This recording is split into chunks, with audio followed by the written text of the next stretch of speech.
Well, are we kicking it off? Sure. Let's kick this thing off. Coffee with the Coaches. Damn it, I didn't even look up what episode this is. 11. 11! Coffee with the Coaches, episode 11. Coming to you from the Mega Desk once again. On microphone number 1, I'm Michael. On microphone number 2, we got Paige, Good morning, everybody. my esteemed co-host. And we don't actually have a microphone 3 or 4 today. It's just the two of us. Mano y mano So for today. we were talking earlier with Bart. He said that he has whenever he turns 50, I think he's still got a few more years, but when he turns 50, he's talking about how he wants to run with the bulls in Spain. And so obviously when he told us that, we were like, Bart, that's a terrible idea. You're going to die. Why would you do that? But he's all about it. Apparently he's serious. He said he wants to drive a race car in Vegas. For his 50th? No, that's like just another one of his bucket list items. Oh.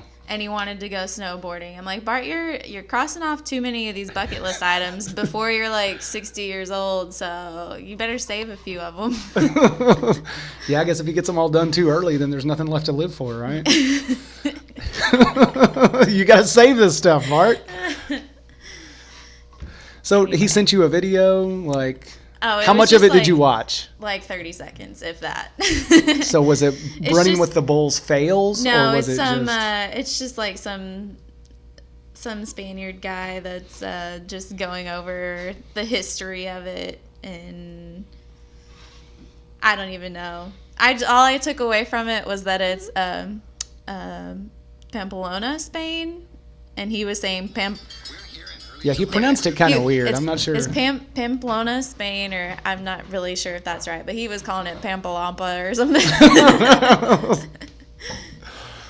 Anyway, terrible idea. So if you guys care for Bart, just talk him out of this. Talk him out of it. We need your help. We need a unified front to talk Bart out of running with the bulls. He's going to have like 50 people say, do it, and then 50 people say, no, don't do it. Well, what's our topic for the day? All right, I know we threw around some different ideas this morning. Yeah, we didn't really have anything lined out as of a couple hours ago, and we just kind of were throwing ideas out there, but we landed on the topic of how much is too much, I think is a good title for it. So just kind of speaking on basically workout volume. That's kind of just to nail it in, to dial it in. It's just workout volume. How much is too much? And so we can give like a lot of examples and talk about some things that some people may feel that they're not progressing in, or, trying to find reasons why they're not making progress in different avenues and such. So I think that we can kind of just stir up some talk about that, and we'll probably go down a few good rabbit holes. Yeah. Well, this is a topic that comes up a lot for us as coaches, because specifically in the CrossFit space, I know CrossFit attracts the people that kind of want to push hard anyway. So we definitely address this topic quite a bit. Yeah. Where would we start with this one? Let's talk about like working out a certain number of days a week. So we've kind of hit on the topic of not progressing in the past, in the sense of not really working out enough each week. We had a couple, we'd have people ask us, well, I'm not really seeing much progression in XYZ. And sometimes when you look back at attendance and stuff, we do have those few people that just kind of come once or twice a week every once in a while, and then it's kind of easy to pinpoint why the progression is not happening. But we also have a lot of people that are in every time the doors open, doing other things outside of the gym, living active lifestyles in their home and work life, and so then things can get kind of rocky from there. So this one's definitely geared more towards the people that are fit, really fit, and they're here every day. Yes. Yeah. This isn't the ones that show up once or twice a week. Yeah. So we're kind of talking about doing too much today. and how to kind of dial it back on yourself and tell yourself that it's okay. Talk yourself down off the ledge or off the pull-up rig. Well, I know that when I first got into coaching, I really thought that I was going to be doing a lot of pushing people, helping people find their limits, a lot more push, a lot more go. Mm-hmm. But over the years and the more experience that I've gained as a coach, the more I find myself pulling the reins back on people. I'm very rarely pushing people these days. And like I already mentioned, I think a lot of it comes down to the fact that CrossFit just comes with a particular expectation anyway. And so I think the people that get into it are the ones that tend to push themselves extra hard anyway. So I find that most of my job is pulling the reins back on people and trying to help them find a pace and a level that's consistent and attainable for the long term, because I've seen too many people over the course of my coaching career that go hard for a certain time and then they just burn themselves out, and that could be with injury or just complete mental and physical burnout. So I've seen a lot of that over the years. So yeah, it's interesting to me how I'm mostly pulling the reins back on people these days instead of doing the pushing that I thought I would be doing when I first got into this. Yeah. So one way I like to look at this is that we kind of have a chart that I've pulled up in front of me that we've taken from a company called Active Life, and they talk about load, capacity, and pain. I think this would be a really good time to bring this up. This is a really good one. Yes. I remember when I saw this a few months ago, it may have been a year ago now, but when I saw this broken down in this way, I thought, man, this is such an awesome visual. I wish I could just show this to everybody right now and have them all get it immediately. Yeah. So we'll put a link to this in the show notes where one of the Active Life coaches will kind of talk through the whole process of how you can overreach basically on your personal capacity. So if you think about a chart and on the which one's the y-axis? The one that goes up and down? I can't remember. Oh man, it's been too long since that. No, I think the x-axis goes horizontally and the y-axis goes vertically, but I could be wrong. I won't stand behind this very hard. I feel really bad about this right now. This is how you... This is real, though. Yeah. So the y-axis is the one that goes up and down, and the x-axis is the horizontal line. And so if you kind of think about your everyday activities and taking up a portion of the y-axis. So if you're thinking about, let's just think about it like a box. So you're filling up a box or a bucket with some water. So you pour in about 20% of the water, and that's just your daily activities. If you have a pretty active lifestyle, then that percentage is going to be a little bit higher. If you're pretty sedentary, don't have a lot going on at home, that bucket's going to be a little less filled for some people. And then if you also have a very stressful job, or you eat poorly, or you don't sleep very well, then you're going to fill up that bucket even more because you've got more things that are compounding on top of each other. And so you're going to begin to get closer and closer to spilling over in that bucket. Now think about certain weeks where you have a whole lot of things to do. Maybe it's a particular week where you just have so much to do. You're working 6 to 8 hours a day. You have a lot of chores to get done. Say you're about to go on vacation. So you're stressed out about that. Fill it up even more. And then you decide that you want to come. Now you're about an inch from the top. Yeah. Now you're let's say you're about 80% up in that bucket, and then you decide to come in and work out one day, and you do okay. You're kind of sore and tired.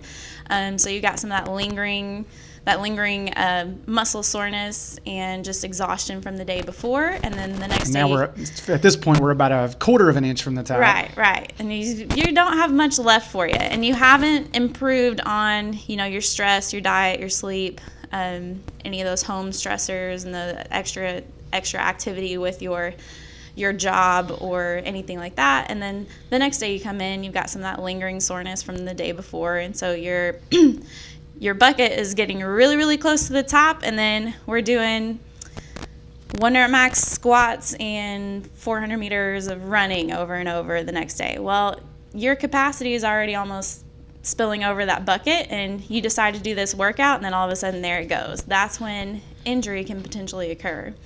And so just keeping all of those other things in consideration, if you can improve on those low-hanging fruit down at the bottom, so your stress, your diet, your sleep, your general mental well-being at home, and improving all of those things, maybe streamlining your work and office hours a little bit better so that you're not taking it home with you and things like that, then all of a sudden you can really dump out some of that water without spilling it over and overreaching your personal capacity. Yeah, this bucket analogy, this is really talking about, if your bucket spills over, that's where we're really increasing our chance for injury. And all these things that are adding up to make it spill over. You can drain this bucket by focusing on recovery techniques, by getting extra rest and recovery, by, like you said, streamlining the stresses at your job and things like that. So there's a lot of different ways to manage this, but that the bucket metaphor or the bucket idea, I think, is a really valuable one to think of when you're considering to add more things on. Right. Exactly. And so this is kind of where if you currently are working out 3 to 4 days a week, and you feel like you're already running at almost max capacity, but you're deciding that, hey, I want to add in another day a week of either CrossFit, or I want to add in some running, or I want to add in some additional activity in the form of going on a challenging hike or bike ride every weekend. Well, you have to look in these other areas and make sure that you're not just putting yourself in a position to overfill that bucket. And so this is what can get a lot of people in trouble. If they feel like they're not progressing necessarily and decide that they want to add more things in, even though they're already, stressed to the gills, basically, maybe there's some other things that you need to take away instead of trying to add in more workout volume and more physical activity.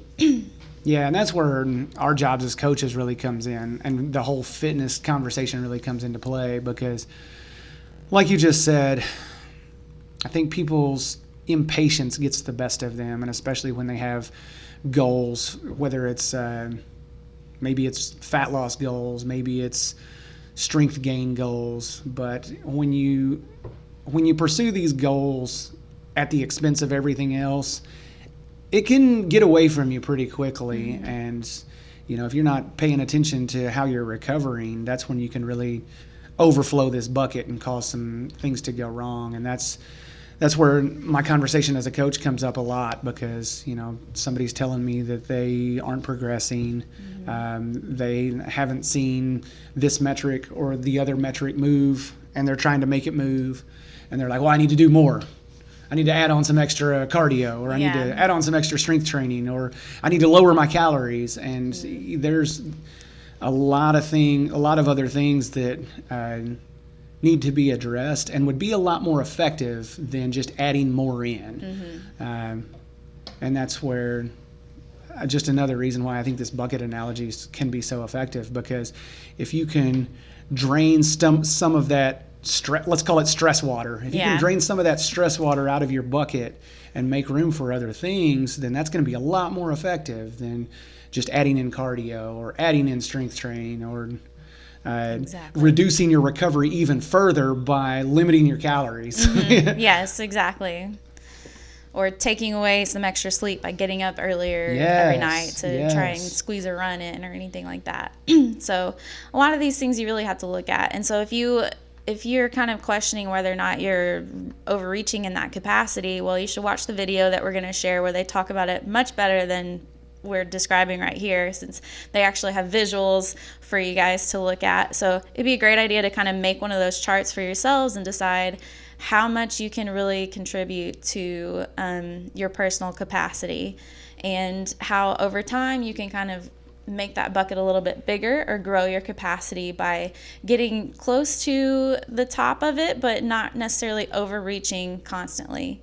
And so you can kind of push your capacity a little bit by getting closer and closer, but you have to be very mindful about paying attention to your personal recovery and your stress, your daily habits, and things like that.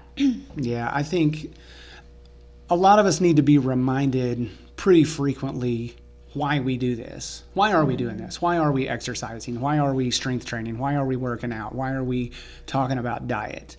And you've got to think of this in terms of health. That's what this is all about. I mean, I know there's plenty of people that get into it for aesthetic reasons, and there's nothing wrong with that, but you've got to think of the big picture. You know, the point of, you know, the reason we even talk about body fat percentage or cardiovascular ability or strength or any of those things, it's to improve our health. And so I think sometimes that gets lost in the process because people are too focused on the activity or all of these other things, all of these other factors. They get too much credit when the real end result is it's health. Yeah. It's improving your lifestyle.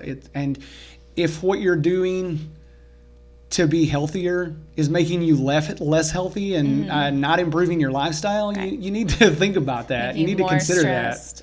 Yeah, and like you said, that's a really great way to frame it. In that, when you focus on one area or like minimizing draining that bucket a little bit in one area, all of a sudden you're going to gain capacity in another area. So, say you want to add maybe another day of working out. Well, maybe you need to clean up the diet a little bit and get a little extra sleep first to afford yourself that extra day of working out. Just because it's something you enjoy doing, you love to do it, well, you have to afford yourself the opportunity to do that by draining a little of that stress water out. Yeah. Well, I've heard it said a lot of different times that the reason why we strength train or the reason why we work out is to give ourselves the chance to recover, because that's what makes you stronger. Yep. Is breaking your muscles down. Then when they recover, they grow back stronger. Right. So that's another thing that I think gets overlooked a lot is the recovery. Recovery, yes. I mean, the strength training is useless if you don't give your body the chance to recover. Yeah. You won't grow back stronger if you don't give yourself that opportunity. I need to say that again. Strength training is useless if you don't give yourself the opportunity to recover. 100%. And that's a constant learning process and a constant balance that you're working with is finding, what does it take? And I think that brings up a good time to talk about the idea of MRV versus, what is it? So MRV would be maximum recoverable volume. That's the most you can do and actually recover from it. Yeah. So, you've got bodybuilders, power lifters, heavy hitters, hard chargers. They really like looking at MRV because they love to push. Yeah. They want to do as much as they can do, and they need to be able to recover from it in order to continue progressing.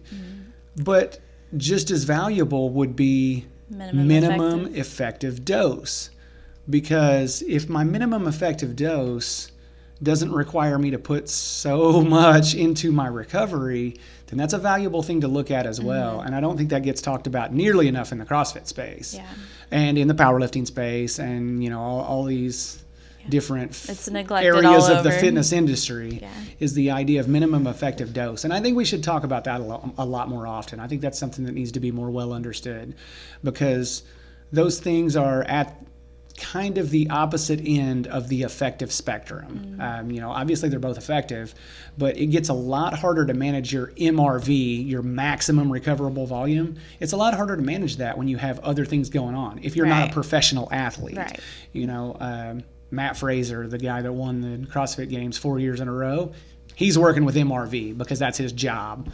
Was it 5 years? Yeah. So that's his job. I mean, clearly he was very good at managing his maximum recoverable volume. But if you're me, if you own a business, if you have a family, if you have all these other things going on, it's a lot more reasonable for me to look at my minimum effective dose, because I've got a lot of other things to worry about. I don't make my money off of being fit. So that's Right. I'll stop there. That's a I could great continue point. rambling about that. Yeah, but that's a great point. And here's something funny that I heard Matt Fraser say a few weeks ago on some podcast. He was talking about when he's deep into the competitive season that he won't even cut his own steak for a chance of like slicing his finger. I actually saw that. I saw him talking about that. So this guy like literally has his wife cut his food up for him so that he does not slice his finger and affect his training. Like that's how serious these people get. And that's why this dude won 5 years in a row, Yeah. because he literally put every ounce of his energy into making himself the ultimate best. CrossFit machine. You know, Yeah. just how can he be the best in a competitive environment? And that's not everybody. Yeah, so I think another thing that we should hit on for a second is the need to feel sore or sweaty or just absolutely exhausted Yeah, this is a good after one. every single workout. You want to take that away, Michael? Well, I mean, yeah, I guess you could have two different ones there. You've got sweaty and you've got sore. And I think there's a big misconception that those things are necessary to be effective. You know, we'll have people that make comments about, well, I didn't even get sweaty with that workout today. And then I think the implication there is that they feel like they wasted their time because they weren't sweaty. But that couldn't be further from the truth. There's huge value to getting strength training, to getting workouts that don't necessarily make you sweaty. And then the same thing with sore. You know, usually it comes along with the same type of conversation, but people value this idea of feeling sore after a workout as if that means that they really did the right thing. Right. And that's also a big misconception. You know, I'm not really sure where that one comes from. Sometimes think I it's even just- feel that way, honestly, though. Yeah. I mean, I even made this comment to Courtney the other day about how it's kind of nice when I take a month or two where I'm not doing nearly as much, and and then because then when I come back and I get back into it, I feel a little bit of the soreness, and it's kind of a weird relationship that I have with that, because it's Yeah. just like, well, it's nice to feel like I'm pushing it again. Even though I don't know, it's really hard to explain that. So I understand why people feel that way, but I guess it's just another one of those things that we need to talk about more frequently, because it doesn't mean it was a better workout. And a lot of times it means that you went too hard, that you Yeah. actually pushed it too far. Yeah. So there's different like levels of this that we could kind of hit on. Of course. Some people just don't get sore, but they can still make progress. Like some people just have a crazy amount of recovery, and it takes a lot for them to get sore, but it also pushes them in that upper threshold to nearing injury. And so you kind of have to learn to adapt to these things, and to kind of trust your body and listen to your body and decide, is this level of soreness like safe? Is it okay? Like when I bend over and tie my shoes, my hamstrings are kind of tight and sore, but it's not debilitating to where it's just painful whenever I bend over. If it's painful as you walk up and down the stairs, or if it's painful as you reach your arms overhead to fix your hair or something like that, like that's kind of levels of soreness where that you took it too far. you went a little bit too far, too heavy, too many reps, too long. There's a lot of different ways to look at it, but every once in a while, that's okay. It's okay to do that every once in a while. Like, if you accidentally went a little too hard in a workout once every couple of months or something, like that's fine. It happens, and now you kind of know where your limits are. But if that's something that you're chasing all the time, then you're not going to, you're adding and adding and adding to that bucket, and it's eventually just going to spill over. Yeah, it's definitely not something to be pursued. Right. Soreness is not something to be pursued. It's definitely a byproduct sometimes, and it's not necessarily a bad thing if you've got a little bit of soreness, but it's certainly not something to be pursued. Yeah. The reason that people like associate it with, oh, that was such a good Effectiveness. workout, I'm so sore, yeah, it's just because muscle breakdown, it's a sign of muscle breakdown, and that's exactly how you build muscle. But then again, we have to look at that MRV versus MEV. So if your minimum if you're just reaching past your maximum recoverable volume, then over and over and over, that soreness is just going to keep pounding on and on and on. You're not going to actually recover for it. You're not going to progress because your body doesn't have the opportunity to recover from that. And you can overreach to a certain point. You know, those rare workouts where you do feel like debilitatingly sore, you're not going to recover as well from them as a workout where you just kind of got a little tightness afterwards and a little bit of soreness. Like, that's okay. It's okay to have that a couple times a week, but it's not something that that you should necessarily be chasing all the time or should always have. Like, soreness, there's different levels to it, and if you just feel like you're not progressing whatsoever and you never get sore, then maybe you should kind of push it a little bit to in that point to where you get a little bit sore. But if you don't feel like you're progressing and you're sore all the time, then you need to tone it down some. Yeah. How many days a week is too many to work out, Michael?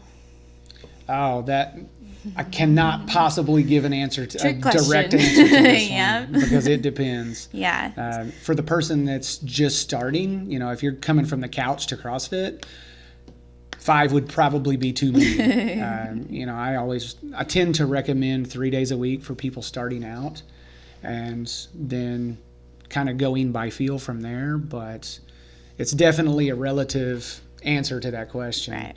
Right. I'm always erring on the side of starting slower than you think you need to, and then just baby stepping up from there. But it's really, I don't know. I hate having to give the answer, it depends. Yeah. But that's why? Honestly, it's true. Well, it's the answer that really probably matters the most in most situations. Exactly. Because, I don't know, everybody's looking for a black versus white answer, you know, no gray area, but everything in life has gray areas. So this is just another example of that. That's right. Yeah, I don't love getting that question. I mean, I kind of like every time I get the question, I'm like it's 2 minutes till class starts. I don't really have time to talk about this. Yeah, this is a 10-minute conversation. I can't just say 3 days a week's good. Like, yeah. So these are things that if you're questioning that for yourself, then take into consideration everything we just talked about with the bucket, the volume, why you're doing this, and so on, and then watch that video that we've got linked in the show notes, and you'll have a better idea of how much is too much for yourself and how much more you can kind of add in or where you should take away from your bucket. Yeah, and I think all this boils down in my mind to consistency is what matters. And so if I'm looking at consistency over the course of my lifetime, then what is it that I can do and actually stay consistent for a relatively long length of time? You know, if I'm hammering 6 days a week with my fitness routine, how long can I keep that up? You know, how long can I do that before I just crash and burn? And to me, I guess I just really try to keep much more of a big picture view. You know, if I can stay consistent with an average of 3 to 4 days a week and actually stick with that without burning myself down or without injuring myself, then that's really what I shoot for. And that's honestly what I encourage for most people as well. I know our audience is definitely not Olympic athletes or people who are looking to get paid for being fit. So the conversation for those people would be something different for sure. You know, if you are getting paid for your fitness, then this would be a different conversation for sure. Yeah. Really. Consistency matters.